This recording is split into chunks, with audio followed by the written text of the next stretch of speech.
briefly about the terrible incident and accident that happened in Baltimore this morning. At about 1:30, a container ship struck the Francis Scott Key Bridge, which I've been over many, many times commuting from the state of Delaware, either on a train or by car. I've been in Baltimore Harbor many times. And the bridge collapsed, sending several people and vehicles into the water, into the river. And multiple U.S. Coast Guard units, which are stationed very nearby, thank God, were immediately deployed along with local emergency personnel.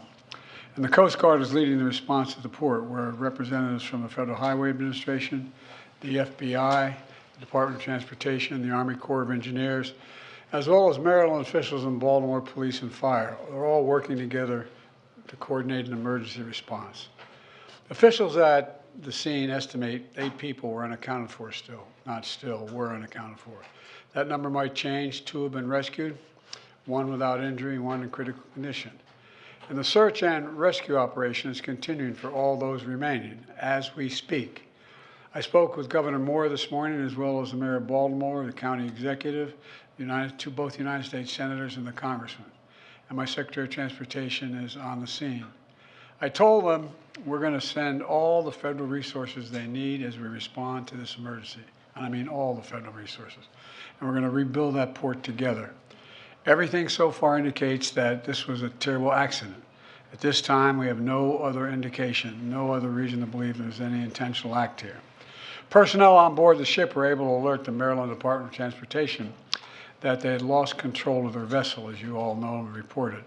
As a result, local authorities were able to close the bridge to traffic before the bridge was struck, which undoubtedly saved lives.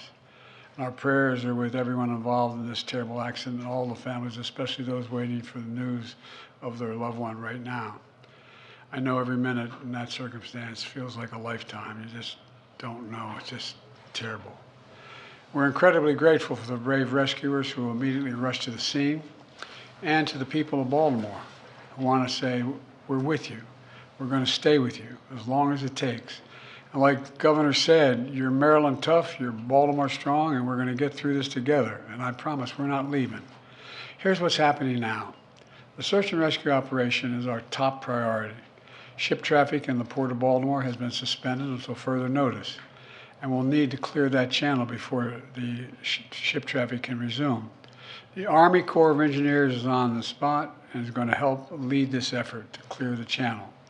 The Port of Baltimore is one of the nation's largest shipping hubs, and I've been there a number of times as a senator and as a vice president. It handles a record amount of cargo last year. It's also the top port in America for both imports and exports of automobiles and light trucks. Around 850,000 vehicles go through that port every single year, and we're going to get it up and running again as soon as possible. 15,000 jobs depend on that port, and we're going to do everything we can to protect those jobs and help those workers.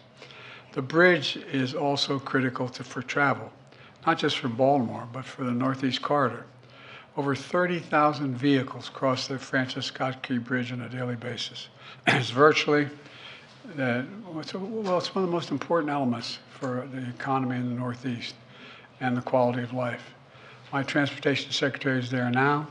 As I told Governor Moore, I've directed my team to move heaven and earth to reopen the port and rebuild the bridge as soon as humanly possible.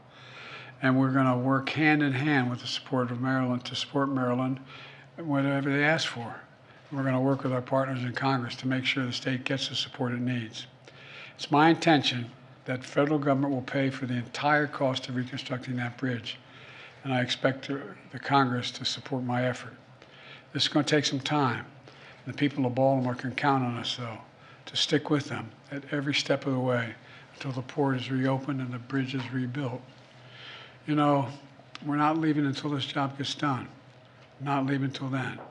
So I just want to say God bless everybody everyone harmed this morning and their families.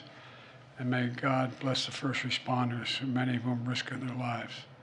And the reason I'm not going to take a lot of questions, there's remaining issues that are open that we got to determine what's going to happen in terms of the rescue mission and the like. But Do you plan to go to Baltimore, sir? And if so, how quickly? I do, and as quickly as I can.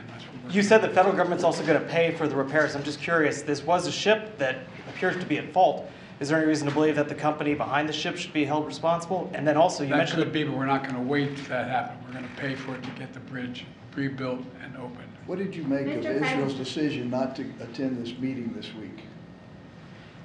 Oh, I don't want to get into that. Regarding I'll have plenty of Rafah. time to talk about Rafah. you mentioned the port. Mr. The President, port. on Can I ask about the cars? portion- About the port. Thank you, Russ. Thank you, Russ. Thanks, everyone, for your help. Thanks, everyone. Repeat, please, into the following doors into the in-town travel pool. All right, thanks, everyone. Thank Let's you, go. Russ. Thank you.